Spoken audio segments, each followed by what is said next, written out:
오늘 말씀은 사도행전 27장 21절에서 44절입니다. 한국 전쟁 당시 종군 기자가 미군 병사에게 물었습니다. 지금 당신에게 한 가지 소원을 말한다면 뭐라고 하겠습니까? 그는 지체 없이 말하기를 내일을 원합니다. 내일 내가 살아있다면 오늘의 살을 에이는 추위와 굶주림, 어려움은 얼마든지 이겨낼 수 있다고 했습니다. 오늘을 오늘답게 살기 위해서는 내일의 소망이 있어야만을 알 수가 있죠. 내일이 없다면, 즉 소망이 없다면 오늘을 오늘답게 살지 못하게 된다는 것입니다.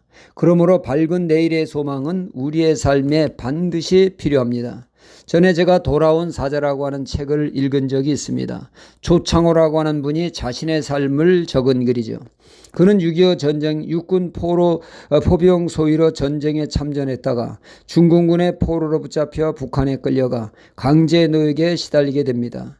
그때 많은 국군 포로가 있었다고 하죠. 대대장, 장교 등 다양한 포로가 있었는데 그들은 누구보다 신체가 건강했다고 합니다. 그 건강한 그들이 우리는 다시 빛을 보지 못할 것이다. 하나같이 절망을 했습니다. 탈출할 길이 안 보인다고 하면서 말이죠. 국군 포로 수용소의 환경은 열악하기가 그지없다 보니 어느 날부턴가 설사 유행처럼 번지게 되어 국군 포로들이 설사에 시달리게 되었다고 합니다. 설사가 생명을 위협할 암과 같은 존재는 아닙니다. 그러나 설사는 국군 포로마다 설사를 이겨내지 못하고 숨을 거두었다고 하죠. 조창호 이분은 죽은 전우를 묻으며 눈물을 삼켜야 했습니다. 이분은 믿는 분으로 그는 잠들기 전에 꼭 기도하기를 주님 저에게 소망을 잃지 않게 해주소서라고 기도했다고 합니다.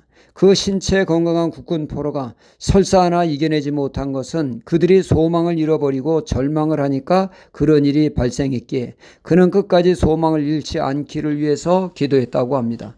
그는 국군 포로 신분으로 43년간의 강제 노역에 시달렸지만 다시금 대한민국 조국의 품으로 돌아올 수 있게 되었습니다.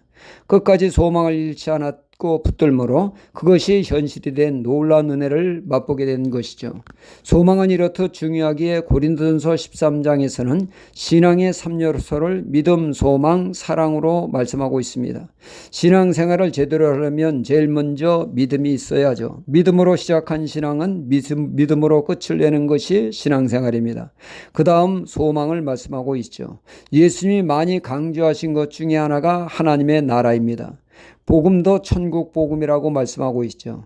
이 땅의 삶은 잠시 잠깐 거쳐가는 나그네의 삶이요 우리가 영원히 사는 나라 천국을 소망하여 오늘도 묵묵히 그리스도의 삶을 살게 하는 것이 신앙이라는 말씀이죠.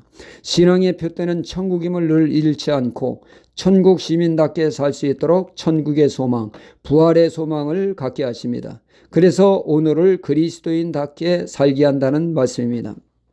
오늘 말씀도 내일의 소망이 얼마나 중요한가를 깨우쳐주고 있습니다. 알렉산드리아 배가 베닉스 항구를 향해 가던 중 유라굴로라고 하는 어마무시한 광풍을 만나 배는 표류하게 되었죠. 얼마나 대단한 광풍이었는지 근 보름간을 시달리게 되집니다. 생명을 보장할 수 없는 최악의 환경 속에 사람들은 배멀미와 죽음의 공포 앞에 식음을 전폐하게 됩니다. 살아있으나 죽은 것과 같은 상태였죠. 이 절체절명의 위기 속에 하나님은 천사를 통하여 바울에게 말씀을 주셨습니다. 24절에 바울아 두려워 말라 내가 가이사 앞에 서야겠고 또 하나님께서 너와 함께 행선하는 자를 다 내게 주셨다 하셨으니 말씀하셨습니다.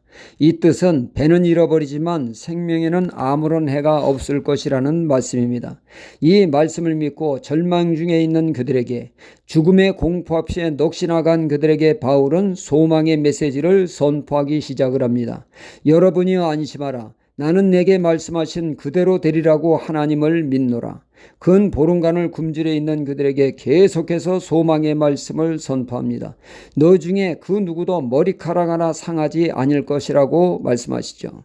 이런 여러 우여곡절이 있었으나 이를 다 극복하고 바울이 말한 대로 배는 결국 난파되어 깨졌지만 사람들은 전원 구출되어지는 역사가 있어 하나님의 말씀대로 되었다는 말씀이죠.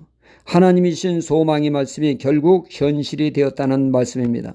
하나님을 사랑하는 자, 하나님의 뜻대로 살고자 애쓰는 이에게 그 어려운 현실을 이겨내도록 우리 하나님은 오늘도 소망의 말씀을 주십니다. 주신 소망의 말씀을 굳건히 붙들고 나아갈 때 소망의 말씀이 하나님의 역사로 현실이 될 줄 믿습니다. 할렐루야.